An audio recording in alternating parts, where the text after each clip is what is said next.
السلام علیکم ورحمۃ اللہ وبرکاتہ۔ اعوذ باللہ السمیع العلیم من الشیطان الرجیم، بسم اللہ الرحمن الرحیم۔ الحمد للہ رب العالمین، وصلی اللہ وسلم علی النبی الامی رحمۃ للعالمین۔ رب اشرح لی صدری ویسر لی امری واحلل عقدۃ من لسانی یفقهوا قولی، رب زدنی علما، اللہم وفقنا لما تحب وترضى۔ مالک الملک رب الکریم کے فضل و توفیق سے آج بتاریخ 19 جنوری 2023 مطابق 15 جمادی الثانی 1443 ہجری بروز چہارشنبہ، ابھی نماز فجر میں سورۃ الغاشیہ کی جن آیات کی تلاوت کی گئی۔ آج کا درس انہی آیات میں سے آیت نمبر 19 سے شروع ہوتا ہے۔ ان سے پہلے کی آیات میں آپ کے سامنے دو کردار کا ذکر ہوا۔ پہلا وہ کردار جس نے اپنی فکر اور اپنے عمل کا محور اور رخ اللہ کی رضا اور اللہ کی خوشنودی کی طرف کر دیا تھا، اور اللہ کی رضا کو جس نے اپنی زندگی کا مقصد بنا لیا تھا۔ اور دوسرا وہ کردار کہ جس نے اپنی خواہش کو اپنا معبود بنایا،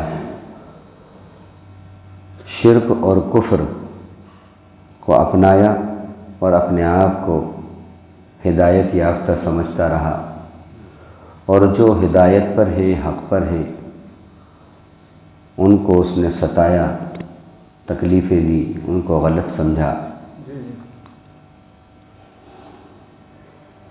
ان دونوں کا اللہ کے یہاں کیا مقام ہے، وہ آپ کے سامنے کچھ دن سے باتیں آ رہی ہیں۔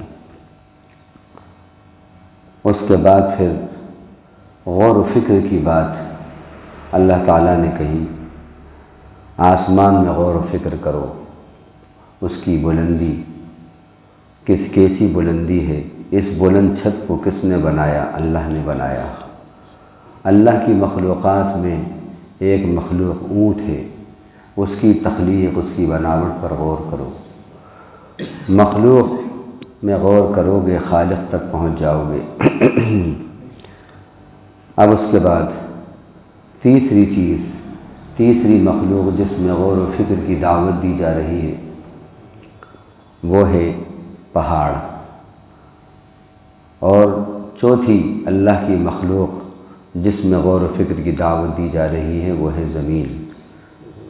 ان دونوں کی طرف غور و فکر کرنے کی دعوت اللہ تعالیٰ نے اس طرح دی۔ بسم اللہ الرحمن الرحیم۔ وَإِلَى الْجِبَالِ كَيْفَ نُصِبَتْ وَإِلَى الْأَرْضِ كَيْفَ سُطِحَتْ فَذَكِّرْ إِنَّمَا أَنْتَ مُذَكِّرٌ لَسْتَ عَلَيْهِمْ بِمُسَيْطِرٍ إِلَّا مَنْ تَوَلَّى وَكَفَرَ فَيُعَذِّبُهُ اللَّهُ الْعَذَابَ الْأَكْبَرَ۔ اس کا ترجمہ ہے، کیا انہوں نے نہیں دیکھا؟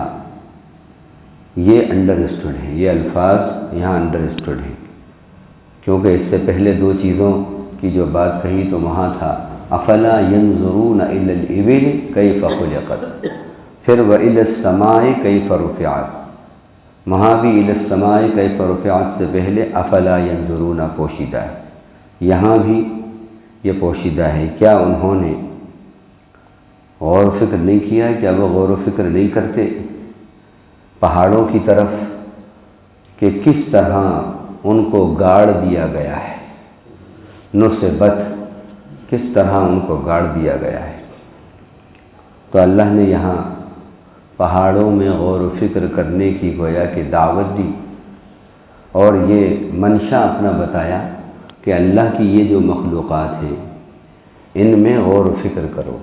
اسلام غور و فکر کرنے کا مذہب ہے، عبادت معرفت کے ساتھ، غور و فکر معرفت کو بڑھانے کے لیے جب اللہ کی معرفت یعنی پہچان ہمارے دل و دماغ میں ہوگی تو اللہ کی محبت بھی بڑھے گی اور پھر اللہ کی عبادت اور اطاعت میں بھی اضافہ ہوگا۔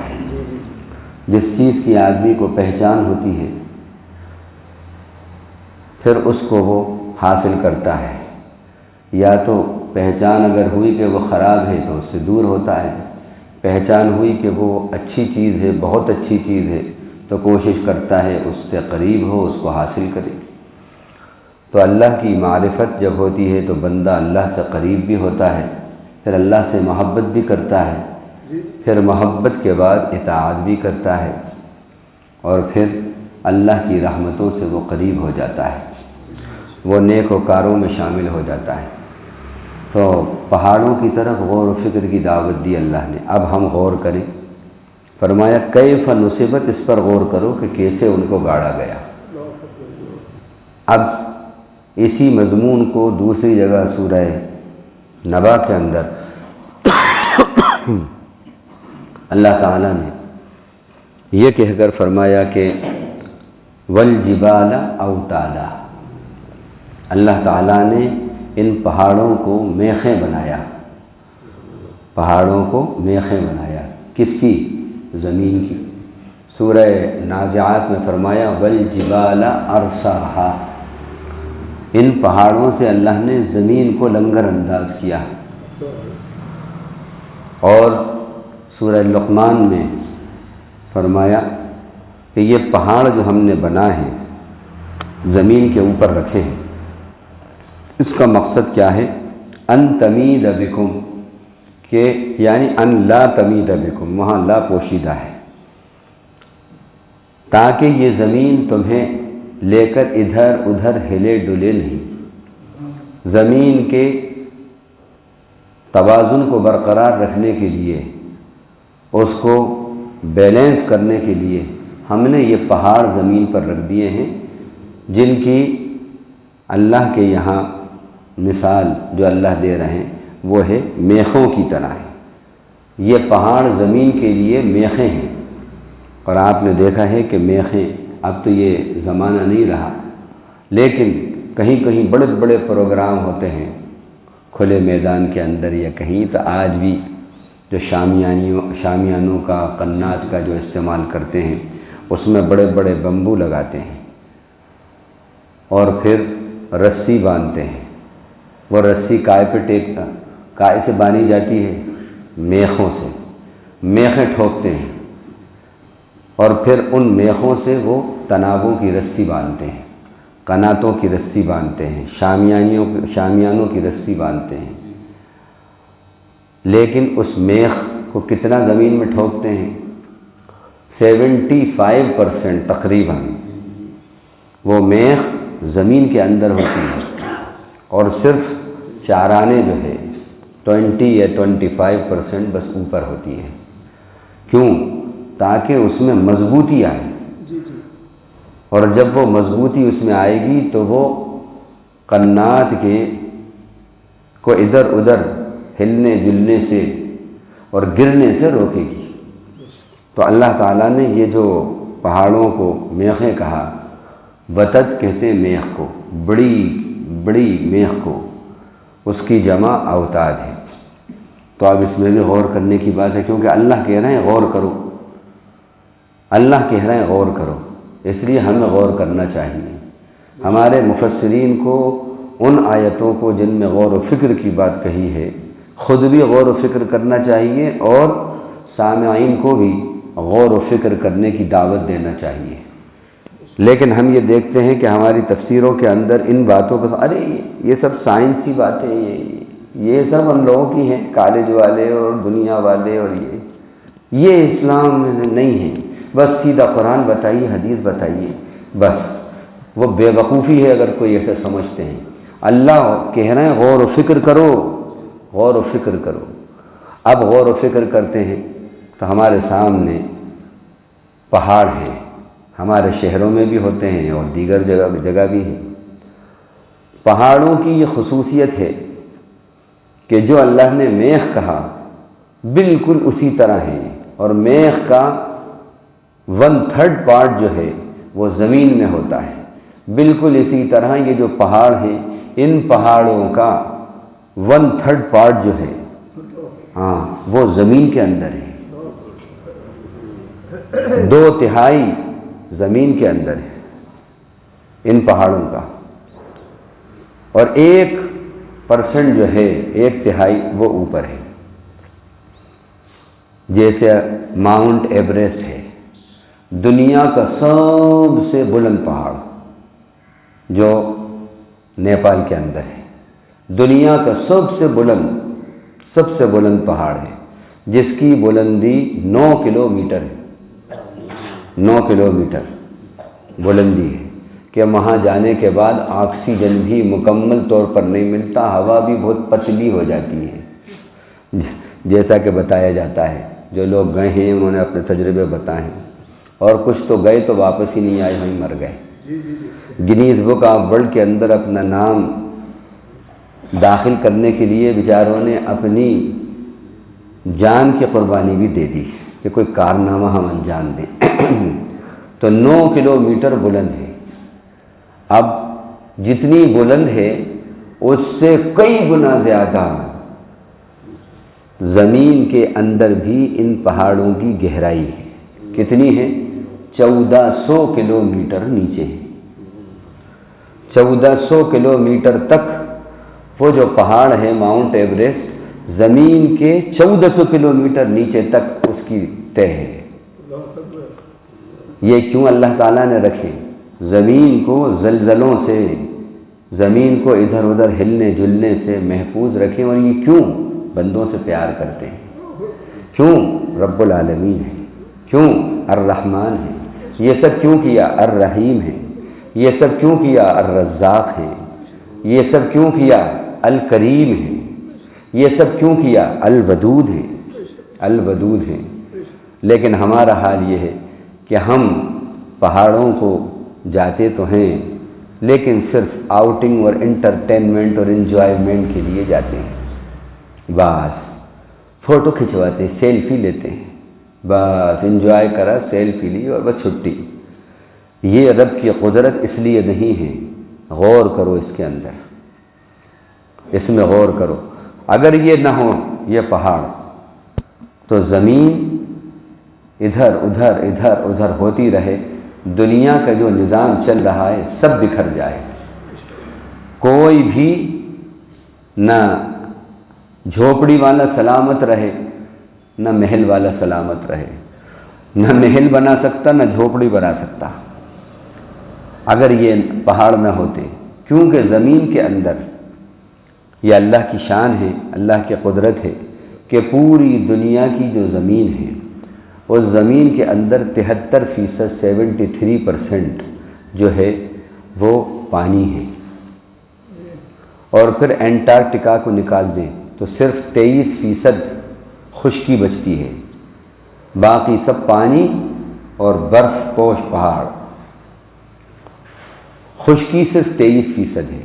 تو یوں سمجھو آپ کہ 23% خشکی اور باقی سب پانی پانی، یہ زمین کی خشکی 23% اور باقی پانی، ہونا کیا چاہیے تھا؟ اور پھر یہ زمین اگر پہاڑ نہ ہوتے تو ہلتی ڈلتی رہتی، ہماری سرگرمیاں سب ٹھپ ہو جاتی، سارے محلات سب ختم،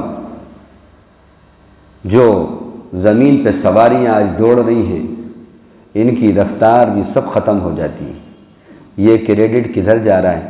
پہاڑوں کو اللہ نے میخیں بنا دیا۔ سائنس کی زبان میں اللہ تعالیٰ نے بیلنسڈ شیٹس بنا دیے، بیلنس شیٹس ہیں۔ آج جو زلزلے آ رہے ہیں، ارتھ کویک جو آ رہے ہیں، ان میں ایک سبب یہ بھی بتایا جا رہا ہے کہ پہاڑوں کو بلڈوز کر کے، چھوٹے چھوٹے پہاڑ یا بڑے پہاڑ جو بھی ہیں ان کو بلڈوز کر کے آباد کیا جا رہا ہے، محلات بنائے جا رہے ہیں، بڑی بڑی ہوٹلز بنائی جا رہی ہیں، کمرشیلائز ان جگہوں کو کیا جا رہا ہے۔ ایک سبب زلزلوں کا یہ بھی ہے کیونکہ اللہ تعالیٰ نے فرمایا کہ وہ زمین کے توازن کو برقرار رکھے ہوئے ہیں. جب توازن آپ ان کو توڑیں گے تو توازن زمین کا بگڑے گا. تو یہ بھی ہے. تو اب اس میں ہمیں غور کرنا ہے کہ یہ رب نے ہمارے لیے کیا انتظام کیا ہے، کیا انتظام کیا ہے. زیادہ نہیں، خالی 1 سال کے اندر اگر زمین 1 سیکنڈ کے لیے زلزلہ آ جائے خطرناک، تو ساری محنتیں، سارے پیسے، ساری کاوشیں اور بڑے بڑے محلات سب ختم ہو، کھربوں کا نقصان. اگر یہ پہاڑ نہ ہوتے تو سال نہیں، پھر پتہ نہیں ایک دن میں کتنی مرتبہ زلزلے آتے اور زمین ادھر ادھر ہوتی. تو اس میں اس طرح غور کریں تو غور کرنے کے بعد رب کے احسانات میں ہم شرابور ہو جاتے ہیں. رب کے احسانات ہمیں ہر طرف سے ڈھانپ لیتے ہیں. ہماری سرگرمیاں، ہماری رہائش، ہماری زمین کی پہ چلنے کی رفتار، ہماری سواریاں اور ان کی تیزی، اور پھر ہمارا وقت ادھر سفر ادھر سفر، وقت پہ پہنچ جانا، بڑی تیزی سے پہنچ جانا، ہاں، اور یہ ہماری انڈسٹریز، اور پھر یہ ان سے کھربوں روپیہ کمانا، یہ سارا کریڈٹ پہاڑوں کو جاتا ہے. اور پہاڑ اللہ کی مخلوق ہیں، اللہ کے کرم کو جاتا ہے، اس کی ربوبیت، اس کی شان کرم کو جاتا ہے، اس کی شان فضل کو جاتا ہے. تو اس طرح پہاڑوں میں غور و فکر کرو. وَإِلَى الْجِبَالِ كَيْفَ نُصِبَتْ وَإِلَى الْأَرْضِ كَيْفَ سُطِحَتْ. اب چوتھی چیز جس میں غور و فکر کی بات کہی، کیا وہ دیکھتے نہیں ہیں؟ یہ بات انڈرسٹوڈ ہے. اِلَى الْأَرْضِ زمین کی طرف، کہ کیف سطحت، اس کو کیسے ہموار کر دیا گیا. زمین کا 90% حصہ، زمین کا 90% حصہ، بلکہ 95% حصہ بالکل مسطح ہموار ہے، ہموار ہے. اور جو حصوں میں ہمیں پہاڑ وغیرہ دکھ رہے ہیں وہ بہت مختصر ہیں، جیسے کہ میخ چھوٹی سی ہوتی، پوری جگہ نہیں گھیرتی، بالکل اسی طرح ہموار حصہ زمین کا زیادہ ہے. یہ اللہ کی شان ہے. اگر اللہ تعالیٰ یہ زمین کا جو ہموار حصہ ہے، جس کو مسطح کہا، یہ نہ ہوتا اور گڑھے ہوتے کہیں کہیں اوپر نیچے اوپر نیچے، اس طرح کے بڑے بڑے گڑھے ہوتے، تو کیا حال ہوتا ہے. اس کو پورنے میں ٹائم لگتا، اور جو چھوٹی چھوٹی پہاڑیاں ہیں، ایک ایک بارش پہ قدم قدم پہ اگر ہوتی تو ان کو بلڈوز کرنے میں کیا حال ہوتا. یہ کتنا بڑا اللہ کا احسان ہے کہ مسطح زمین ہے. آج بھی جو پلاٹنگ ہوتی ہے اور بالکل پہاڑ کے قریب یا چھوٹی سی پہاڑی کے اوپر بھی پلاٹنگ ہو جاتی ہے، لیکن 99% لوگ ترجیح دیتے ہیں کہ ہمارے پلاٹ کے اندر کوئی ایک چٹان بھی نہیں آئے، ہے نا؟ ہوتا ہی نہیں ہوتا ترجیح، ایک چھوٹی سی چٹان بھی نہیں آئے. کیوں؟ اگر آ گئی تو اس کو توڑنے میں، پھوڑنے میں پتہ نہیں کتنے ہزاروں کا، لاکھوں کا خرچہ آئے گا. کوشش یہی ہوتی ہے کہ صاحب ہمیں بالکل پلاٹ صاف ستھرا ملے. اور پھر جو لوگ اپنے پلاٹنگ کر کے جو بیچتے ہیں، وہ باقاعدہ لکھتے ہیں کہ صاف ستھری زمین ہے، زمین بالکل صاف ستھری ہے، اس لیے قیمت زیادہ ہے. اور جو زمین پہاڑیوں کے اوپر ہے، یا جس زمین، جس پلاٹ کے اندر کوئی چٹان آ گئی ہے، تو اس کی قیمت آدھی کر دی ہے نا؟ ایسا ہوتا ہے.